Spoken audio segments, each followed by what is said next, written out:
नमस्कार, कंज्यूमर अड्डा में आपका स्वागत है। मैं हूं मनोज श्रीवास्तव और आज हम आपको अलर्ट कर रहे हैं कि अगर डायबिटीज़ है, शुगर की समस्या है तो नज़र का रखें खास ख्याल, क्योंकि ये एक बड़ा खतरा है आपकी नज़रों के लिए। डायबिटीज़ कैसे है पहले आपको समझाते हैं। लांसेट की एक रिपोर्ट है, 2018 से 20 के बीच में एक सर्वे किया गया था, उस पर ये रिपोर्ट आई है। ये रिपोर्ट कहती है कि 40+ जो भी डायबिटिक लोग हैं उनका हाल चाल क्या है डायबिटीज़ के साथ साथ। तो कह रहे हैं कि 12.5% ऐसे लोगों में डायबिटिक रेटिनोपैथी है। डायबिटिक रेटिनोपैथी आपको बाद में समझाएंगे, लेकिन इसमें विजन थ्रेटनिंग डायबिटिक रेटिनोपैथी मतलब ऐसी रेटिनोपैथी जिससे कि अंधापन भी आ सकता है, पार्शियली या फुल्ली। ये 4% है, ये बड़ी संख्या है। गांव और शहर में इसमें कोई खास अंतर नहीं देखा गया, लेकिन उम्र के हिसाब से कहते हैं कि अगर ज़्यादा उम्र हो तो उसमें ज़्यादा खतरा दिखता है। ये देख लीजिए क्या है डायबिटिक रेटिनोपैथी। अंधेपन का सबसे बड़ा कारण, बहुत बड़ा कारण है एडल्ट्स में, जो वर्किंग पॉपुलेशन है उसमें। ब्लड शुगर से रेटिना में नुकसान होता है। रेटिना में जो नसें हैं वो नसें लीक हो जाती हैं या उनमें सूजन आ जाता है और इस तरीके से आपकी विज़न पर असर पड़ता है। आंखें आपकी ख़राब हो सकती है, पूरी तरह से भी ख़राब हो सकती है। विज़न आपका धुंधला हो सकता है और ये जो है एक खासी चिंता की बात है। कभी कभी ऐसा भी होता है कि जो डैमेज नस है उसकी जगह नई नस बनती है। तो इस तरह की प्रॉब्लम्स होती है आँख में। और भी कई बीमारियां हैं जो ओरिजिनेट होती हैं डायबिटीज़ की वजह से, आँख के लिए ख़ास करके। तो चलिए शुरू करते हैं चर्चा। आपको मिलवाते हैं अपने मेहमानों से। श्रॉफ आई सेंटर के एमडी डॉक्टर डराया श्रॉफ हमारे साथ है। सर एचएन रिलायंस फाउंडेशन अस्पताल के कंसल्टेंट एंड्रोक्राइनोलॉजी डॉक्टर डेविड चांदी हमारे साथ है और इंद्रप्रस्थ अपोलो अस्पताल के senior consultant endocrinology doctor S K Wangnoo हमारे साथ है। आप तीनों का बहुत बहुत स्वागत है। डॉक्टर चांदी, शुरुआत आपसे करना चाहेंगे। डायबिटीज़ में कहते हैं कि भाई जब आपके ब्लड में प्रॉब्लम है तो वो ब्लड शरीर के हर अंग में जा रहा है, इसलिए आपको अलर्ट रहना ही चाहिए। लेकिन आज हम खास करके स्पेसिफिकली बात कर रहे हैं आँखों की, और उसमें भी विजन जाने तक का खतरा। इसको किस तरीके से एक आम डायबिटीज़ के मरीज को एक्सप्लेन करते हैं आप लोग? तो जो शुगर जब बढ़ता है, 3 ऑर्गन में इसका मेन तकलीफ होता है। एक आंख में बताया, आंख, दूसरा किडनी और तीसरा पैरों का नस। ये क्यों होता है? क्योंकि इसका जो ब्लड का सप्लाई है सबसे छोटे नस से होते हैं, तो इसके वजह से ये तीनों जगह पे नुकसान होता है। तो आंखों का जो स्क्रीन है, हम उसको रेटाइना बोलते हैं। ये रेटाइना का ब्लड फ्लो सबसे फाइन होता है। तो जब शुगर बढ़ता है, ये जगह पे ब्लॉकेज होता है और फिर रेटाइना कमजोर होता है और धीरे धीरे यहाँ पे ब्लॉकेज के वजह से आगे ब्लीडिंग भी हो सकता है। और काफी लोग को ये एकदम लेट स्टेज में पता चलता है। तो हम लोग बोलते हैं इसमें रेगुलर चेकिंग बहुत ही जरूरी है। जी, तो अब चलते हैं डॉक्टर श्रॉफ के पास। डॉक्टर श्रॉफ, जैसे डॉक्टर साहब कह रहे हैं कि बहुत देर हो जाती है, पता नहीं चलता है लोगों को। क्यों पता नहीं चलता? क्या शुरुआत में कोई लक्षण नहीं दिखते हैं? जिनको डायबिटीज़ है क्या उनको वैसे ही अलर्ट रहना पड़ेगा? आखिर रास्ता क्या है इसका? नमस्कार मनोज जी, आई थिंक ये आपके चैनल के का बहुत अच्छा इनिशिएटिव है। ये पब्लिक हेल्थ के लिए बहुत बहुत इम्पॉर्टेंट मैसेज है और it's something very close to my heart. तो ये इम्पॉर्टेंट चीज़ है कि इनिशियली इसके कोई लक्षण नहीं है। डायबिटीज़ के कारण आंखों में कई चीज़ें हो सकती है। एक तो कैटरैक्ट जल्दी प्रोग्रेस कर सकता है। सेकेंडली, चश्मे के नंबर में फ्रीक्वेंट चेंजेस आ सकते हैं। बट सबसे भयानक और ख़तरनाक चीज़ होती है डायबिटिक रेटिनोपैथी। जैसे डॉक्टर साहब ने भी बताया, आँख में सूजन हो सकता है, ब्लीडिंग हो सकता है और पर्दा भी हिल सकता है। पर इसके लक्षण लेट आते हैं। इसका कारण ये है कि जो डायबिटिक चेंजेस होते हैं वो सेंटर में कई बार स्टार्ट नहीं होते, पर रेटिना के साइड में स्टार्ट होते हैं। रेटिना होता है पर्दा, आंखों का पर्दा, जहाँ से आप रोशनी आती है। तो अगर वो सेंटर पार्ट इफेक्ट नहीं हो, साइड का इफेक्ट हो, तो पेशेंट को इनिशियली कोई लक्षण नहीं आते, कुछ साइंस नहीं होते। जब पेशेंट हमारे पास आते हैं तो उनका विजन काफ़ी लॉस होता है और उस स्टेज पे ऑपरेशन करके, इंजेक्शन करके ट्रीटमेंट कर सकते हैं, पर विजन रिकवरी इतनी अच्छी नहीं होती। तो जैसे एक कहावत है, prevention is better than a cure. I think जितना अर्ली ये डिटेक्ट होता है उतना बेटर ट्रीटमेंट हम कर सकते हैं। तो इनिशियली इवन अगर पेशेंट को कुछ पता नहीं चले, पर अगर पेशेंट डायबिटिक हो तो रेगुलर चेकअप बहुत बहुत बहुत ज़रूरी है। जी, तो जो भी जिन लोगों को भी हाई ब्लड शुगर है, डॉक्टर वांगनू, ये अलर्ट किन लोगों के लिए? डायबिटीज़ भी कई टाइप के होते हैं, टाइप 1 टाइप 2 तो होता ही है, साथ ही उसमें स्थितियां अलग अलग होती है लोगों की, शुगर लेवल अलग अलग होता है। तो किन लोगों के लिए ख़तरा ज़्यादा है, किन लोगों को खासकर ज़्यादा अलर्ट होना चाहिए आइज़ को लेकर? तो सबसे पहले हम बात करते हैं टाइप 2 डायबिटीज के लिए। जो रिस्क फैक्टर होता है रेटिनोपैथी के लिए, the major risk factor is the abnormal bad cholesterol, that is LDL. Normally Indian patients में LDL should be less than 90, बिल्कुल 90 के नीचे होना चाहिए। और ये देखा गया, दूसरा जो उसका मापदंड है HbA1c, जो शुगर कंट्रोल को बताता है। अगर HbA1c 7 के ऊपर है तो रेटिनोपैथी के कॉम्प्लिकेशन प्रोग्रेसिवली बढ़ना शुरू हो जाते हैं। तो HbA1c, high cholesterol, and third important is the high blood pressure. किसी भी पेशेंट का ब्लड प्रेशर 140/90 के ऊपर हो, दे आर एट रिस्क, उनको रिस्क होता है रेटिनोपैथी। दूसरा हम कहते हैं कि टाइप 1 डायबिटीज, टाइप 2 डायबिटीज का फर्क कुछ नहीं है, उनको भी सारी ये आंखों की प्रॉब्लम हो सकती है जो टाइप 2 डायबिटीज में होती है। इसलिए जो अमेरिकन डायबिटीज एसोसिएशन, जो इंडियन RSSDI की जो गाइडलाइंस है, वो कहते हैं कि initially at the time of diagnosis, जब पेशेंट पहली बार आता है उनको, उसके बाद एनुअली वो पहली बार जो है फंडस का एग्जामिनेशन होना चाहिए। उसके बाद हर साल बिना कोई नागा दिए हुए पेशेंट को अपने फंडस का एग्जामिनेशन करना चाहिए। वो सबसे बड़ी बात है, जैसे डॉक्टर साहब ने कहा, prevention is better than cure. 3 चीजें मैं बताना चाहूंगा। अपना bad cholesterol LDL less than 90 रखिए, अपना HbA1c लेस देन 7 रखिए, अपना ब्लड प्रेशर लेस देन 140/90 रखिए। रिसेंटली अभी हमने एक पेपर पब्लिश किया था इंटरनेशनल जर्नल में, जहां हमने जितने भी अभी तक के जो डायबिटिक रेटिनोपैथी का कोरिलेशन किया हाई अबनॉर्मल LDL कोलेस्ट्रॉल के से, एक इंटरनेशनल जर्नल में पब्लिश हुआ है, उसमें देखा गया डायरेक्ट कोरिलेशन है बैड कोलेस्ट्रॉल डायबिटिक रेटिनोपैथी का। और कई तरह की जो रेटिनोपैथी में जो प्रॉब्लम्स होती है उसके बारे में ऑलरेडी डिस्कशन हो चुका है। एज ए एंडोक्रिनोलॉजिस्ट सब लोगों को ये बताना चाहूंगा कि प्रिवेंशन जो डॉक्टर साहब ने बताया, ट्रीटमेंट तो हो जाएगा, लेकिन सबसे पहले शुगर का कंट्रोल करना है, कोलेस्ट्रॉल का कंट्रोल करना है, ब्लड प्रेशर का कंट्रोल करना है, अपनी लाइफस्टाइल को ठीक करना है, जिसके कारण आप रेटिनोपैथी की कॉम्प्लिकेशन से बच सकते। जी, तो कुछ खास बातें डॉक्टर वांगनू ने ऐड की हैं, जो हमारे दर्शक ये कार्यक्रम देख रहे हैं वो ज़रूर इस चीज़ को नोट कर पाएंगे। लेकिन समस्या बड़ी है। जिस लांसेट स्टडी का हवाला देके हमने कुछ नंबर्स बताए, उसी के हवाले से अगर हम बात करते हैं डॉक्टर चांडी, एक बड़ी समस्या ये है कि लोग अवेयर ही नहीं है कि उन्हें डायबिटीज़ है। ऐसी बड़ी संख्या भारत में लोगों की है।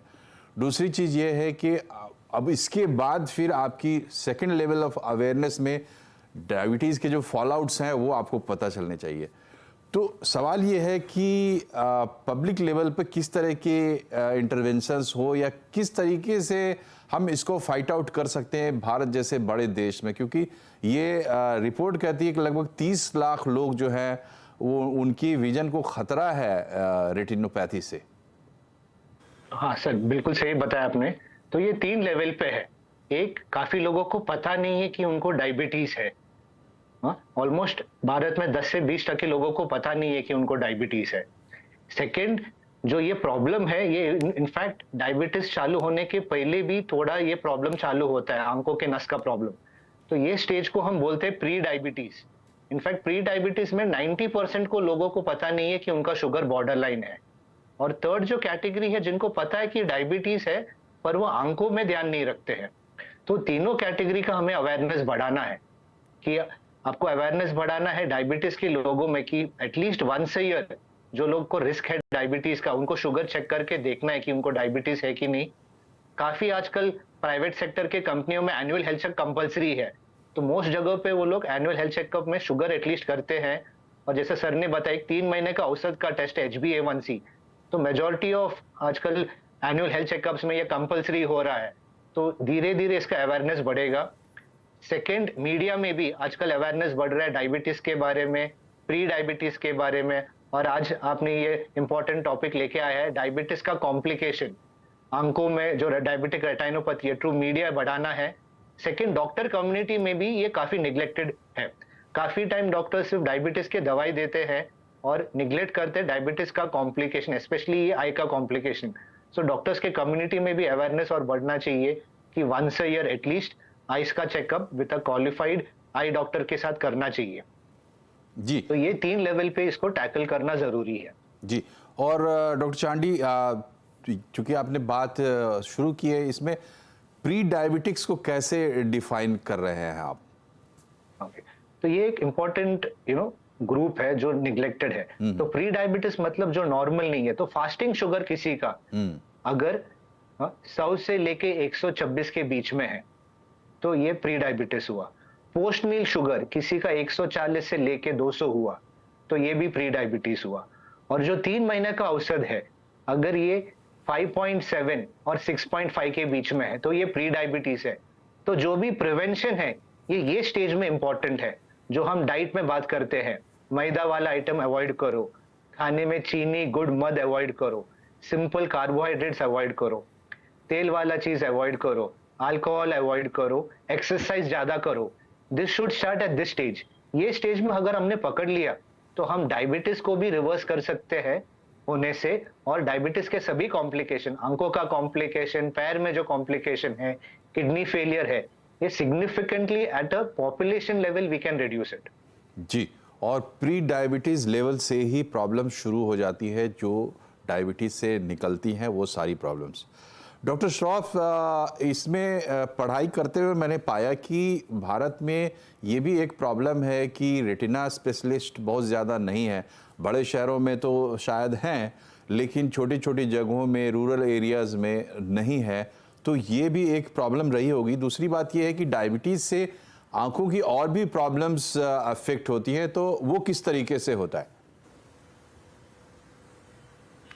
हाँ जी, आई थिंक मनोज जी बहुत इंपॉर्टेंट इशू है। I am also member of vitreoretinal society of India. तो हमारे पूरे इंडिया में अराउंड 1500 सदस्य हैं पूरे देश में, and for a country of billions of people. तो ये एक इश्यू है। तो इसके लिए काफ़ी हॉस्पिटल्स ने टेलीमेडिसिन, टेली स्क्रीनिंग और स्पेशली साउथ में इंस्टीट्यूशंस काफ़ी इसका अच्छा काम कर रहे हैं, and we are trying to do this with our place also so that the screening can take place.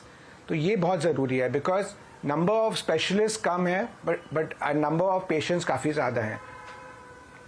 जी। और सेकंड क्वेश्चन क्या था? जी, दूसरा सवाल मैंने ये पूछा था कि डायबिटीज से और भी तरीके के कॉम्प्लिकेशंस आंखों में होते हैं, सिर्फ रेटिनोपैथी ही प्रॉब्लम नहीं है। तो उसको किस तरीके से थोड़ा एक्सप्लेन करेंगे ताकि हमारे दर्शकों में अवेयरनेस बढ़े इसको लेकर? हाँ जी, I think diabetes every part of the eye, हर आई के पार्ट को अफेक्ट कर सकता है। जो लोग डायबिटिक्स है उनमें कैटरैक्ट जल्दी हो जाता है, मतलब नॉर्मली ओल्डर एज ग्रुप में कैटरैक्ट होता है, डायबिटिक्स में अर्ली एज ग्रुप में कैटरैक्ट हो सकता है। अदर प्रॉब्लम डायबिटीज में जब शुगर लेवल फ्लक्चुएट होता है, अप एंड डाउन होता है, तो चश्मे के नंबर में भी चेंज आ सकता है। तो इसमें इंपॉर्टेंट है कि आजकल स्पेक्स भी काफ़ी कॉस्टली होते हैं, तो अगर आपका शुगर कंट्रोल है उसी टाइम पे आपको स्पेक्स बनाना चाहिए, बिकॉज नंबर में बदलाव आ सकता है depending on your glycaemic status. But सबसे और अदर चीज़ है कि जैसे हमारा कॉर्निया जो आउटसाइड लेयर है उसमें डिफेक्ट्स बन सकते हैं, आईज ड्राई हो सकती हैं डायबिटीज़ में कंपेयर टू अदर पीपल। इसका कारण यह है कि जो सेंसेशन होता है कॉर्निया का वो डायबिटीज़ में इफेक्ट होता है, क्योंकि न्यूरोट्रोफी होते हैं, नस कमज़ोर हो जाती है। बट व्हेन आई से ऑल दिस, सबसे ज़रूरी, in fact all out of all these सबसे ज़रूरी जो प्रॉब्लम है जिससे ब्लाइंडनेस आती है इन सब में, वो है retinopathy. So all these other things ये ज़रूरी है, इंपॉर्टेंट है, पर सबसे इंपॉर्टेंट इन सब में डायबिटिक रेटिनोपैथी है, और उसको पकड़ने के लिए रेटिना स्क्रीनिंग ही ज़रूरी है। तो बाहर से कोई आई को एग्जामिन करे टॉर्च से तो ये नहीं पकड़ा जाएगा। रेटिना स्पेशलिस्ट या कॉम्प्रिहेंसिव ऑप्थेल्मोलॉजिस्ट से भी रेटिना स्क्रीनिंग करके, और कोई भी उसमें तकलीफ लगे तो रेटिना डॉक्टर को ऐसा पेशेंट रेफर किया जाना चाहिए। ये बहुत ज़रूरी है, बिकॉज जितना जल्दी हम पकड़ सकते हैं बीमारी को उतना जल्दी हम ट्रीट कर सकते हैं, and we can prevent blindness. This is one disease where we can prevent loss of vision and ये डिजीज वर्किंग एज ग्रुप में आती है। मैक्यूलर डीजनरेशन जैसी भयानक बीमारी होती है वो ओल्डर एज में आती है। Diabetics are are working population जिसपे हमारी इकोनॉमी डिपेंडेंट है।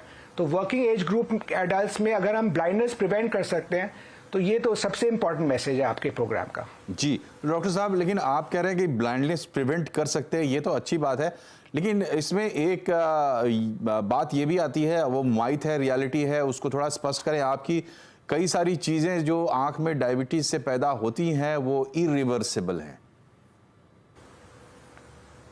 देखो एक स्टेज डेफिनेटली आता है जो इरिवर्सिबल है, पर उसके पहले काफी टाइम होता है जिसमें रिवर्सिबल भी हो सकता है। और टेक्नोलॉजी ने हमें बहुत हेल्प किया है।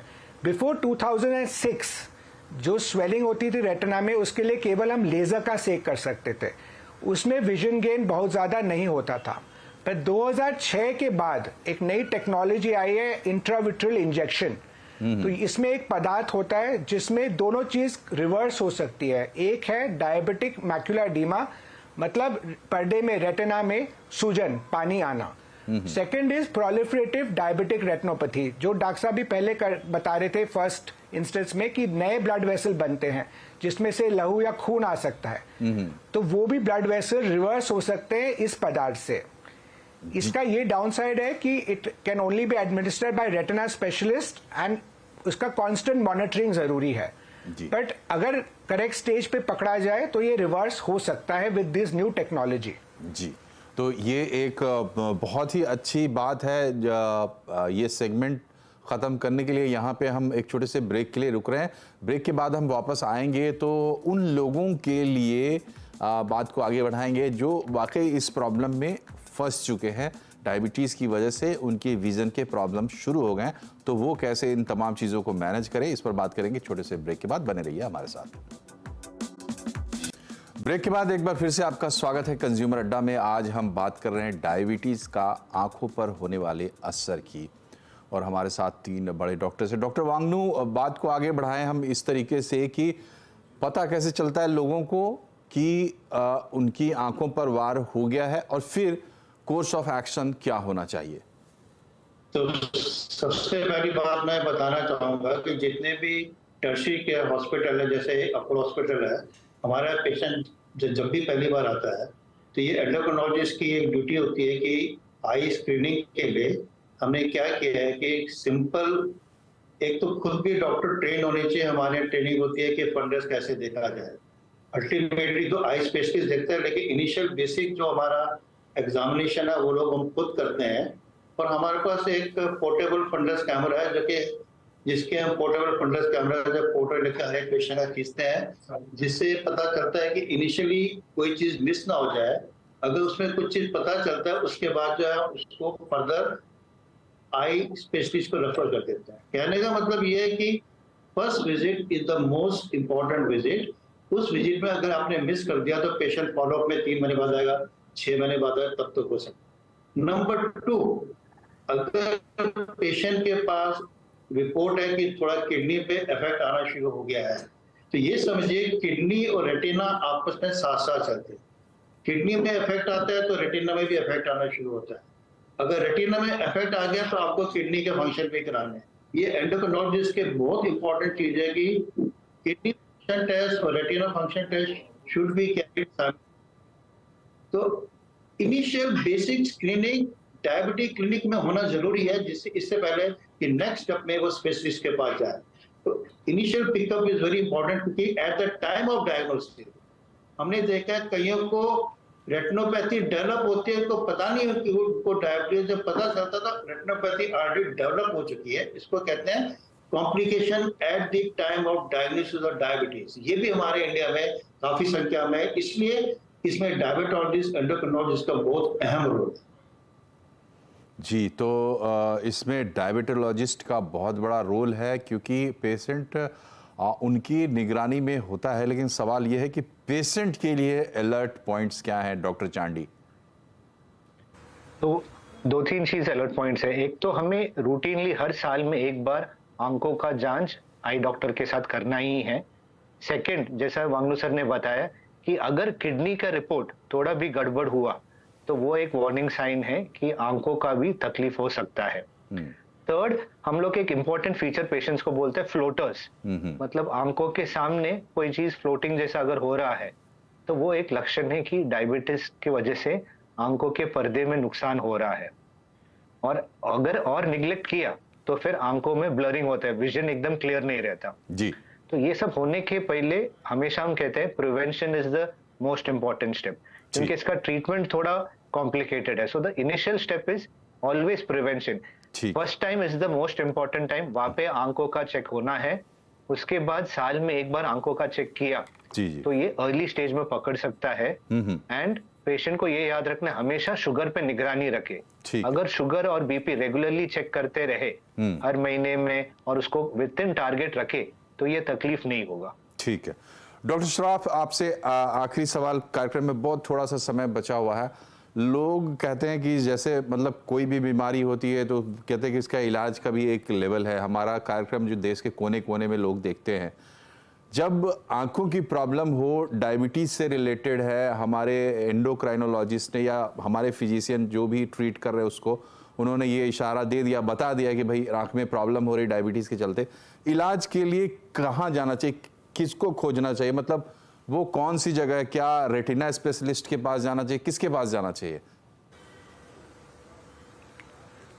आई थिंक वो डिपेंड करता है आप कौन से क्षेत्र में हो, बट सबसे इम्पॉर्टेंट है कि आप आई डॉक्टर के पास जाइए, प्रिलिमिनरी चेकअप वो भी करेंगे और उसके बाद वो रेफर करेंगे depending on the condition. But I doctor को देखना बहुत जरूरी है। सेकेंड थिंग जो नया आ रहा है कि आजकल फंडस कैमराज भी एआई के थ्रू इंटीग्रेट हो रहे हैं, तो एआई के थ्रू एल्गोरिदम्स है जिससे पकड़ा जा सकता है। तो I think it's a matter of time कि अगर ऐसे कैमराज डायबिटोलॉजिस्ट के पास हो या प्राइमरी ऑप्थेल्मोलॉजिस्ट के पास हो, जनरल हॉस्पिटल में हो, तो क्विकली वी कैन पिकअप कि किनको ये प्रॉब्लम हो, और इनका कॉस्ट भी आजकल कम हो रहा है। तो this is something which the government also can look at and other practitioners can look at. तो इससे we should not miss anybody, that is the main thing. Doctor साहब, जब ये ट्रिगर होता है उसके बाद कितना वक्त होता है मरीज के पास विजन बचाने के लिए? जैसे अगर अर्ली पिकअप हो तो कोई ज्यादा प्रॉब्लम नहीं है, पर अगर लेट पिकअप हो तो उस केस में सर्जरी या उसके थेरेपी की जरूरत हो सकती है जी। तो जितना जल्दी पिकअप हो, जितना मतलब विजन लॉस होने से पहले अगर पिकअप हो तो वही बेस्ट कंडीशन होगी जी, बेस्ट स्थिति होगी उसमें। जी जी, तो जितना जल्दी हो सके उतना अच्छा होगा। लेकिन ये बात की बात है, सबसे बड़ी बात यह है कि अगर आपको डायबिटीज़ है या फिर आप 40+ है तो आप पहले तो डायबिटीज़ के प्रति अलर्ट रहें और चेक करवाएं, रेगुलर मॉनिटरिंग करें। अगर आपको डायबिटीज़ है तो आंखों की मॉनिटरिंग भी ज़रूर कराएं और आपके डॉक्टर्स ज़रूर आपको बताते होंगे। आप तीनों डॉक्टर्स का बहुत बहुत शुक्रिया हमारे साथ जुड़ने के लिए। आप लोगों ने बड़ी ही वैल्यूएबल बातें बताई हैं हमारे दर्शकों के काम की। कार्यक्रम में फिलहाल इतना ही। नमस्कार।